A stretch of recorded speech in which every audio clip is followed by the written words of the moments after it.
Vadikani mufaro wangu kusangana nemi pachikuva chemhemberero apo patinorakidza nyika pasi rose kuti kuno kuZimbabwe tinadzo nyanzvi.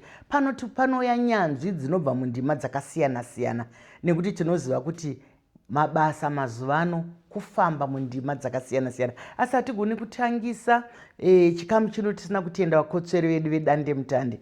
Mike Samba Show is powered by Dandemutande. Nedandemutande zvinoendeka mufunge. Regai titende zvakare vamwe vakotsveri vedu veWamambo Space Creatives vakatipa musha watakagara unoyu. Ndoziva kuti vakawanda vari kuda kutarisa zvino kuti nhasi ndiani ariko. Aiwa, muri kumuona mukomana aripo, mukomana wechidiki ari kuita zvinogara zvakadaro. Wakadii hako Jaya? Ndinofara zvangu. Kana ukasimudza izwi kuti tinzwanane, kwabviwa kwakadii? Kuri nani. Ndizvozvo chaizvo. Ndinoziva kuti iwe uri mubasa rauri kugona, rauri kuita zvakanaka, saka takudaidza.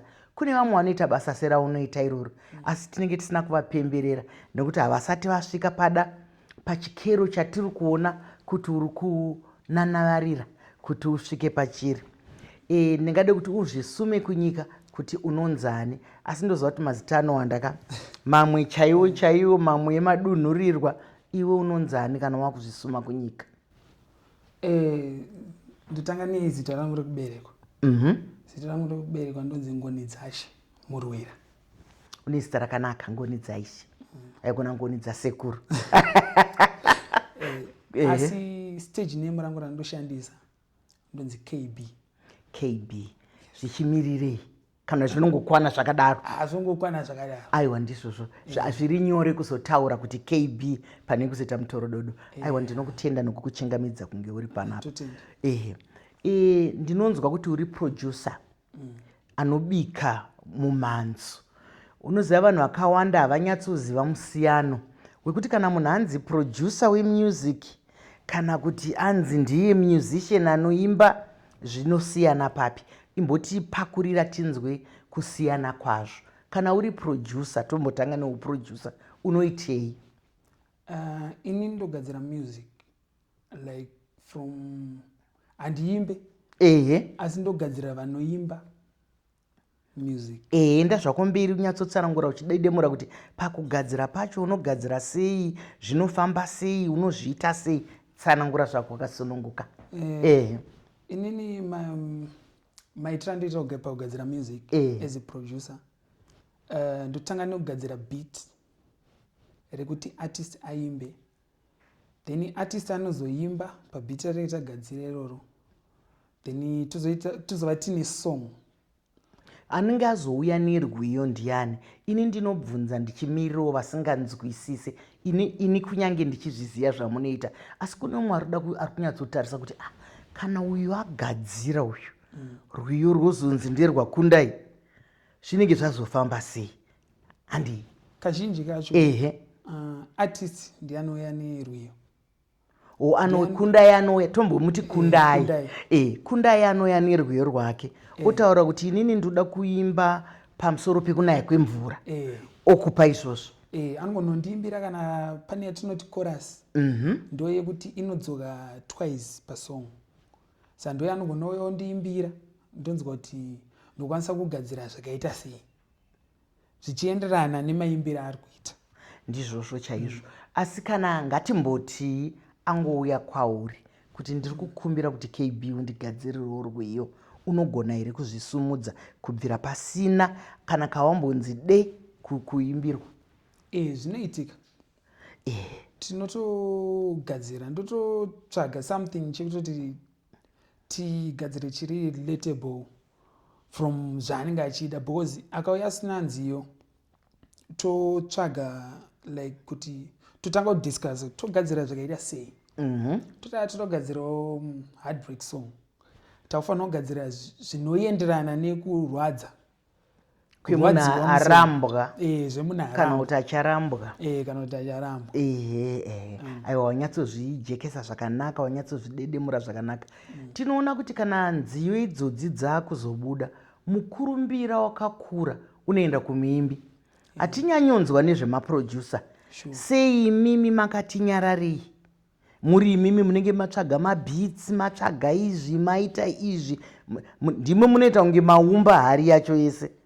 Ehe, chii chinodaro? Iri handinyasozondoitsanangura sei, ingozama.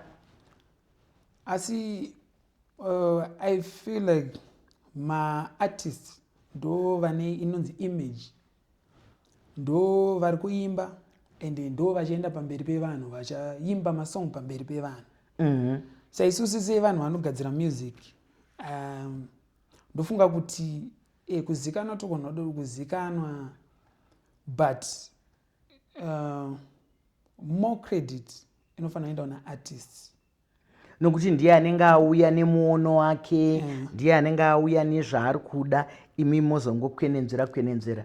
Saka apa tingaise here mufananidzo wemunhu anobika nemunhu anotenga?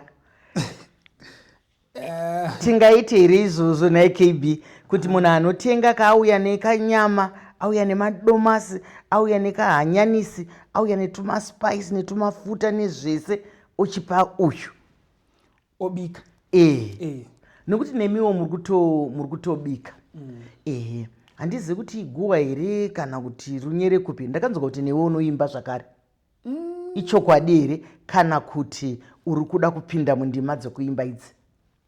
Inini handisi kuda kuimba, asi ndakugadzira music yangu. Inini handiimbe, asi ndofeature artists pamusic yangu. Ini handina chandoita, but song. Saka iwewe kana wagadzira, ngatimboti wagadzira rwiyo rwako, uchitsvaga kuti maisamba ndima ndoda kuti muimbe, ndizvozvo? Ndizvozvo chaizvo vadiwa tariri. Kana paine vari kuteerera muri kuzvinzwa kuti iye kana mukaona imi muine chidakadaka chekuda kuimba asi zvekuseri izvi musingazvigone, KB ari pano, munotaurirana, mugotaurirana, mugopedzisira maimba. Notoziva kuti mutsika nemagariro kana muupenyu hwedu hapana asingaimbi. Ana mai kana kumusha uko vachiwacha vanoimba, kana vakomana vamwe vanoimba nemuridzo, vamwe vanodini. Kana uchiita aunoti mabhiti aya, unoshandisei pakugadzira mabhitsi? Indoshandisa inonzi FL Studio. Ndo yandoshandisa pakugadzira mabhitsi only. Ndizvozvo. Asi kana ukatitaurira uchititsananguriraka, nekuti kazhinji kana tichitandadzana kudai vamwe vanhu vacho havatombozivi zvatiri kutaura. Saka ukatiudza kuti unoshandisa chi, vamwe vangadiudza kuti unonon'ona here mukombiyuta, unoita sei apa, kuti mabhiti azobuda. Handiti mabhiti ndiwo anenge chunika, handitika? Kataura zvako saproducer wakasununguka, nyatsotaura ndima yako. Ina handisi ndima yako, saka handidi kuita sendokuudzira. Saka ini yandoshandisa it's a DAW, a software inonzi FL Studio. Ndo yandoshandisa kugadzira mabhitsi. It's a software yakatogadzirwa for beat making and also recording, but inini for vocal recordings ndoshandisa inonzi Studio One or Cubase. Hauni wakutaura kamanje, wakutaura manje kuti kana munhu akada kunzwa anobvunza apachi. Ndinoziva kuti mundima dzako idzodzo washanda nevamwe vanhu vatingade kuzivawo kuti wakamboitawo rumwe rwiyo rwupiko, mabhitsi erwiyo rwupi, zvikazodini. Nziyo dzese dzaunenge waita dziri kusumuka here kuita mukurumbira kana kuti dzinosiyana? Nokuti kuzokudaidza pano kuti ndikupemberere, ndanzwa maungira egomo. Hanziyo dzinosiyana. Asi unonyara here naKB? Ndikuna kutasa pasi uita sei? Unonyara here? Nokuti unonyara kusenza behind scenes kai. Zvinofadza mwoyo wangu kuona imimi vakomana vechidiki muchivavarira muchiita mabasa, nekuti izvozvi kuti uite izvozvi ibasa. Asi regai ndimboti ukambondiudza kuti kuseri kwawakabva uko wairakidza here kuti uchazoda kufamba mundima idzi? Waimboda here zvemumanzu? Waimbogadzira here pamwe kuti kangoma ngindi apa wamboridza pakabhini ngenge? Waimboita sei uri mudiki? Ngatimboenda ikoko tione pamwe ndokwakabva simba iri. Sure. Inini ndiri mudiki, ndiri grade 5. Ndairidza ngoma kumuchongo wedu weculture. Ndairidza ngoma. Saka ndairidza ngoma. Manga muchidzidziswa here kuchikoro? Taidzidziswa music. So grade 5 grade 6 7 then form 1 ndasecondary ndo pandakatanga kuitawo zvekudzidzira kugadzira music necomputer. Saka ndakangoto laptop yandakangonokumba yange ngori pengeri ya baba wangu ndangoisawo software yazvemuskanzwa ndadai ndainstalla ndatanga kushandisa. Saka ndaiti vanhu varara ndopandaitora laptop yayo because yaisiwa mudining iri pacharge. Ndatora ndaisa ma-earphones ndotanga kugadzira music chigadzira mabhizi zvekubirira zvekuti vaisatombozviziva. Pavakazozviziva vakakupa here kurudziro? Nokuti dzimwe nguva unoonaka kuti mwana pamwe anotanga chinhu achityawo iwe uchiziva kuti vabereki vangu apa, asi kana vazoona zvine punduso pamwe unotozonzonzi ndoda kutengera yako. Wakazowana rutsigiro here uri mudiki kubva kuvabereki kana kunana mukoma kana kunana hanzvadzi dzako vaziva kuti iwewe unofadzwa nenhau idzi? Ya ndakazowana asi zvakatitore nguva nekuti pekutanga zvakanetsa ndiani akazotanga kutsigira? Ndiani? Ndibaba wangu ndo akatanga kutsigira. Nasisi vangu ndo akatanga kutsigira asi zvakatitore nguva. Vadiwa vatari toziva kuti dzimwe nguva zvinombotora nguva nekuti kudzimba ikuku tinofunga zvakasiyana siyana. Vabereki dzimwe nguva zvekuimba izvi vanenge vachifunga kuti hazvina punduso, asi regai titsigire zvakare nhasi kuti ndima dzemabasa dzasiyana siyana. Muri kuona kuri kuitwa zvinhu zvakawanda. Saka tikaona tarenda rinenge riine mwana wedu ngatirikwenenzverei, ngatirisumudzirei, chero zviri zvinhu zvisingazomusungisa, chero zviri zvinhu zvisingazomukuvadza, ngatizviitei izvozvo. Ndachida kumboziva kuti iwo pakugadzira mabhitsi kwaunoitapo pane dzimwe nziyo dzawakambogadzirira here vamwe vanhu vatinoziva kana vatisingazive? Pane ndakagadzira Freeman. I think vanhu vazhinji. Uyo muimba nemukurumbira uyu. Inonzi ndakagadzira pane inonzi Tit for Tat. Yakabuda 2025 album rake, previous album. Ndo yatakagadzira. Yakadeita zvakadini yabuda kunzoko? Yakaita mukurumbira song iyoyo. Ndizvozvo chaizvo. Song iyoyo takaigadzira nenguva shoma tsokanaitira idzo 15 minutes. Ndo patakagadzira song iyoyo takatopedza. Saka uri nyanzvi nokuti kana uchigona kugadzira mabhitsi erwiyo runozosumuka kudaro panguva diki diki ye15 minutes, saka uri nyanzvi.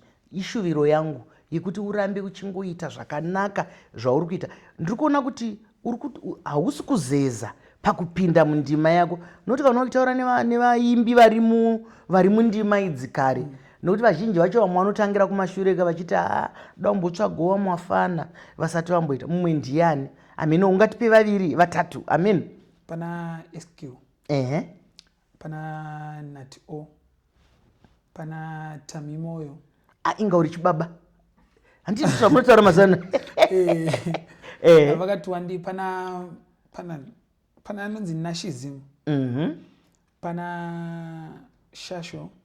Ndizvozvo ndazviona kuti une vakawanda vawakaitira. Saka iwo ungati kudii pamwe pada pakutandadzana kwatiri kuita pane umwe mwana ari kushingaira ari kuda kuti aite zvaunoita izvozvo izvi, ungavakurudzire sei? Isusu tiri kutika kana iro rwiyo rwawakaita rwauri kutaura rwokuti tit for tat, ndinoziva kuti tikarwisa kumutauro wamaika inonzi marapara ndikwenye ndigokukwenyawo atitika ndozvatinoita kana tichida kuti tit for tat. Saka pane vamwe vari kutoteerera izvozvi vari kuchikorowo. Wataura kuti kuchikoro ndakanga nchiridza ngoma pazera rako, pamwe zvanga zvisinganyatsoshayinisa asi zvakakubatsira pakuita mabhitsi. Ungati kudini kune vamwe vechidiki? Ndinokurudzira vachiri vechidiki vada kutanga zvemusic production, ndovakurudzira kuti mufanira kushanda nesimba and more focus it should be on music and kuti uenderera mberi unofanira kusiya zvemadrugs because ndo zvinokanganisa vakawanda vezera redu, drug abuse. Ndizvozvo wataura zvakanaka chaizvo. Wanga uri mubvunzo wangu, watora mazwi kubva mukanwa mangu. Wanga uri umwe mubvunzo wandinoda kubvunza kuti kunyaya yemadrugs vanhu vangapone sei, asi waitsanangura zvakanaka kuti hakuna kwatinosvika nenyaya yemadrugs. Vadiwa tariri, madrugs ane rufu, hapana zvazvinombotibatsira kana riri zera iri, nokuti ndo nyika yamangwana iyi. Kana vatsondora kuti madrugs haaite, zviri kureva kuti kumberi kwedu kwakanaka. Kunofungei nenyaya yesocial media? Nyaya yesocial media yakanaka, dzimwe nguva yakashata. Asi kunaka kwayo inoita kuti vanhu vaite mbiri, vawane mari. Pozi vanhu vakawanda nguva inoyi vari kurarama nesocial media. Saka vanowana mari, vanoita mbiri. Asi kushata kwayo sometimes, depression inokanganisa, like mental health. Ndiri kuzviziva zvavataura kuti kusagadzikana kwepfungwa kakudumbirwa, katingati pachirungu depression, kanounzwa nei kana munhu ari kufara pasocial media? Nekuti zvauri kutotaura kutobatsira umwe munhu. Zvinounzwa nei izvozvo? Zvingakonzerwe nei? Zvinokonzerwa nemashoko aunogona kuudzwa nevanhu paiyo social media. Unonototukwa chaizvo, kutotukwa zvekuti zvinogona kutokubata, kana kutukirwa mai vako, kana kutotukwa iwewo pachako. And also pressure. Social media ine pressure. Saka zvinhu izvo zvinokonzeresa kudumbirwa muupenyu hwako. Ndizvozvo. Vadikani, hanzi kana tanzwa mazano tikapangwa mazano ngatiatorei. Social media manzwa kuti kudivi kwayakaipira, dzimwe nguva inotiitisa zvatisiri, dzimwe nguva tinosvika pakudumbirwa. Asi isusu sechikuva chemhemberero tinoti kana mazviona kuti ndezvepasocial media, panobuda nhema dzakawanda, panobuda zvimwe zvakanaka, panobuda zvimwe. Imimi endai makagadzirira kuti apa patiri kuenda apa, tiri kufamba panogona kutinyudza, tiri kufamba panogona kutisumudza. Kwayakanakira. Kwayakanakira, vanhu vanogadzira mari. Zvese kuti tizosvika patatosvika panapa, social media futi yatibatsira. Saka yakanaka. Ndizvozvo ndida kukutenda chaizvo. Wanga uri mufaro wangu wekuti titandadzane tiri pachikuva chemhemberero. Ndafara nezera rako, ndafara nemuono wako. Ndinovimba kuti uchaita zvakanaka mukati muupenyu hwako. Ndinokushuvira rombo rakanaka. Ramba uchizviita wakashinga, nekuti kutanga handi basa, asi kupedza ndiko basa. Vadikani, kana toita zvinoendeka, zvikuru sei tiri pachikuva chemhemberero, chiringazuva chiya chinokwikwidzana nesu zvakanyanya. Asi sati tapedza chikuva chino, regai titende zvakare vakotsveri vedu vedande mutande vatipa ichochi chikuva chekuti tigone kutandadzana nedande mutande. Zvaendeka ka, chabva chatsuka chikakwata. Ndinwenyu Dr. Rebecca Chesahamba.